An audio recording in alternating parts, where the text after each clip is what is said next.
home game at Food City Center tomorrow. Got ample time for you guys to talk to them, and we'll jump right into questions here. Well, I'll say, first of all, let me make a comment, Alex. But first I want to thank Bert. 26 years putting up with me is quite a remarkable feat. But when I was named the lead announcer of the Vol Network, my first job was to find an analyst. And Bert, I know he always sat at midcourt every single game, and I knew there was nobody more invested in Tennessee basketball than Bert. And I was just fortunate. He said, yes, finding an analyst is tough because you've got to find someone who can make the road trips and be gone all the time. And Bert was able, through his company, to work that out. And we went a lot of places and saw a lot of games and been through a lot of coaches and just had a big time. So I want to thank Bert publicly for doing that. Well, Bob, I want to thank you, too. I wouldn't have done this for the last 26 years if it wasn't for Bob. We're great friends. We've had a great time together. And although he used to kick me under the table early in the game, telling me I can't say certain things on the air. It didn't stop him, though. I learned, and it's been a great run. And one other thing I'd like to say is my family's here, and Bob and I've literally been on hundreds of road trips. And I can remember my wife Sheila, my 3 children, Lily, Brownie, and Hank, were at home and they were little. And I was going off for 2 or 3 days or maybe a week, and Sheila had to handle them by herself. And their love and support has been super instrumental in me being able to do this for 26 years, and my hat's off, and I love them all. And I hope I don't start crying. When I was working at WIBK, I covered Bert when he was in high school, playing at Bearden and going up head-to-head against Elston Turner and all those great matchups they had. And what a great player that Bert was in high school. And then when he came to Tennessee, I was working at WIBK and got to cover him when he was playing with Ernie and Bernie and all those great teams they played on. And, I'm proud of Bert. He played on 3 NCAA tournament teams at Tennessee. He still holds the Tennessee record for assists in an NCAA tournament game with 16. So Bert was a really good player, and I think he's been a really good analyst, and I think the best in the SEC. So I've been blessed with that. Well, thank you. I appreciate it. Any questions? Yeah, well, Rick. Bert, you've had a lot of money calls, no doubt about that, but what will you remember most about your 26 years broadcasting or analyzing alongside Bob? I think the main thing is the relationships. I've met so many great people, UT fans, our opposition, the other radio guys, the TV personalities, will really stands out. But I think what stands out above all is the great basketball that I've been able to see and be right there on the court and be at a lot of practices and get to know a lot of great coaches and great players that have come through over the last 26 years. And there's too many to mention, but UT's a first-class program, big time, and they've treated Bob and I really well. And it's just been a blast to cover it. But the people, Rick, would be the thing I remember the most. Bert, how would you feel about Zakai breaking that NCAA assist record maybe in your final game? It would be fine if it's in the Final Four. If he breaks it before that, it won't be so great. But I think this guy's working on the single season record, right? He's got 220 or something. What an amazing player. It's been an honor to cover him. I've told Zakai about that record, so he knows about it. So hopefully he'll be motivated to maybe break it. And Bert wouldn't mind if he broke it anyway. I wouldn't mind a bit. Bob, you've done this for a couple of decades before Bert was your partner. So, I mean, how long, Bert, did it take you to feel like you weren't just kind of a guest analyst? I still feel that way. We did TV games together for about 3 years maybe? 3 or 4 or 5. Yeah, we did. There was a Vol Network TV package. So Bert and I actually worked together on TV for a couple of years, and then when I got the chance to take over as the lead announcer, Bert was the first guy I called. So we had a little chemistry already, but I just told Bert, say whatever you want to say, yell and scream, but when the ball gets to midcourt, give it back to me. And he's done that consistently, so that's good.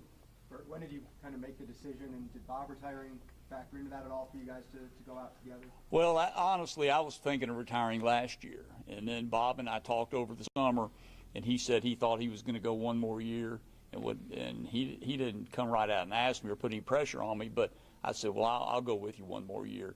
Now, I've missed some road games. That was part of the deal, the traveling was kind of getting to me. But I'm glad I did stay another year with Bob, and it's fitting that we're going out together because he's a Hall of Famer, and he's great leadership, great professionalism, and a pleasure to work with.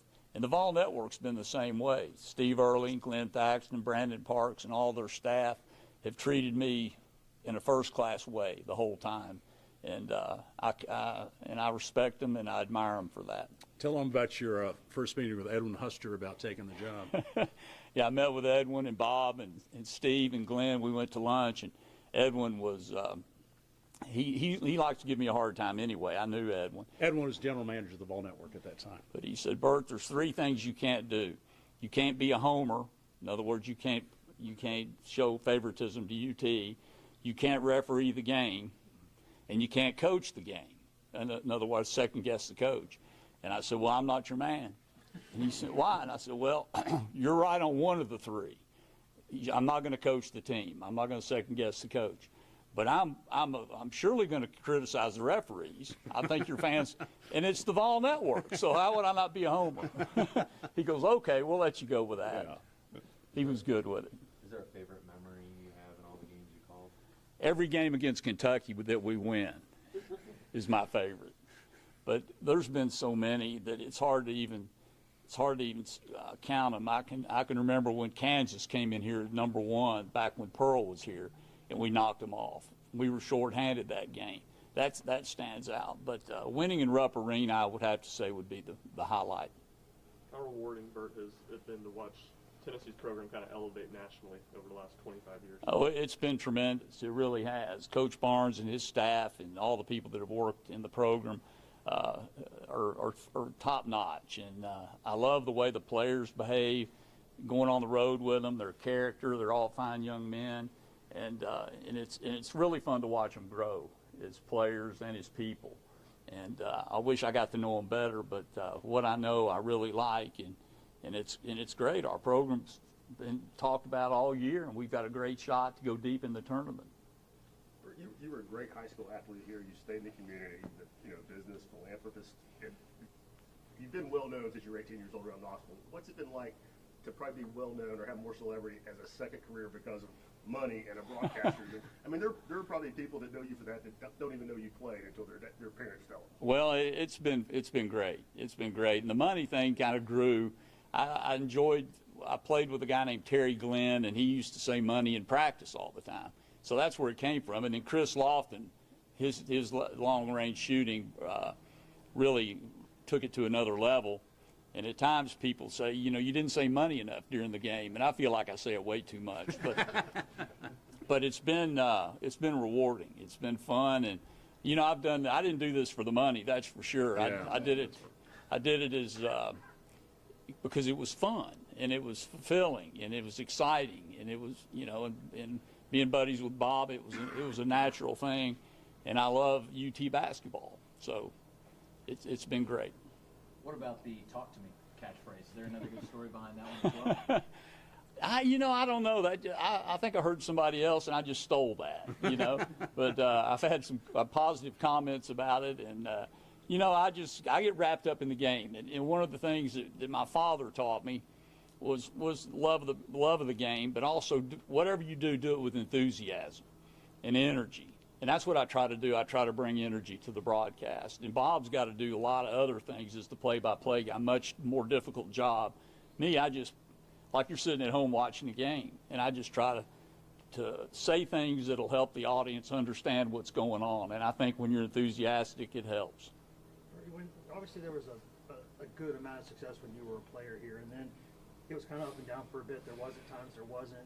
Did you sort of maintain faith the whole time that something like this could come back again where you're a contender every year here? Yeah, I did, because Tennessee wanted to be good. We just couldn't get the right coach, and the coaches come and go, and we just didn't have what it took leadership-wise. But once we got that, there's plenty of resources here, and who wouldn't want to come here and play? It's a great place, and so yeah, I had confidence we could be at this level. Bob, you touched on it a little bit, but in football you have 4 or 5 road trips a year. In basketball, I mean, you guys have been together for 6 months. You're on the road for maybe a month now.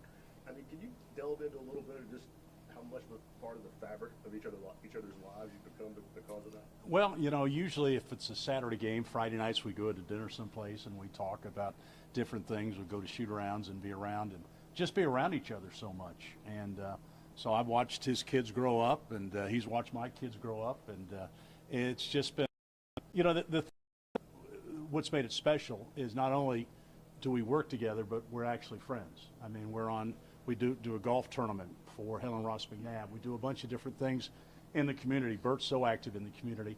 So it's more than just a partnership in broadcasting. It's a friendship. And we've had it for, gosh, 40 years, I guess, doing stuff. So it's been special.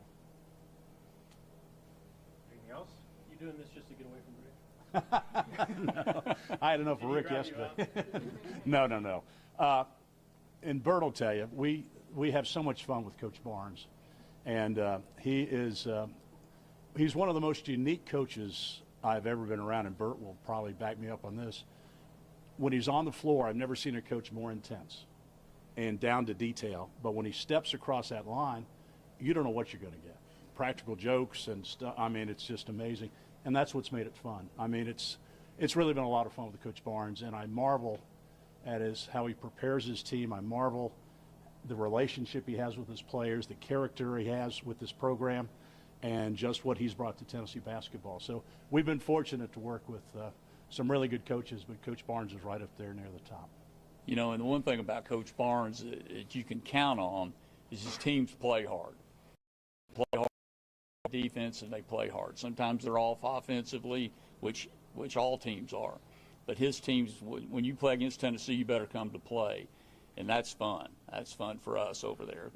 It's the one thing that I've always thought about in broadcasting is I'm never going to be negative unless the team doesn't play hard, unless they're loafing, and then you can't get behind that. That's never been an issue with Coach Barnes' teams. You know, you talk about Coach Barnes when he's not on the floor, when he's away, he's a jokester, and he's a lot of fun to be around.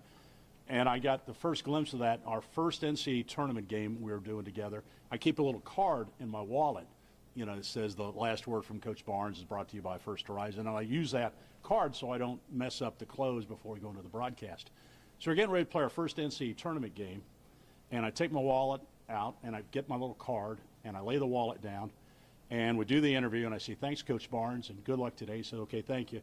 As he's leaving, he picks up my wallet and steals my wallet, and he's running down the hall with my wallet, and I'm chasing him back into the locker room, and he's hiding in the locker room with my wallet, and I'm going, we're an hour away from an NCAA tournament game, and he's doing this kind of stuff. But then guess what?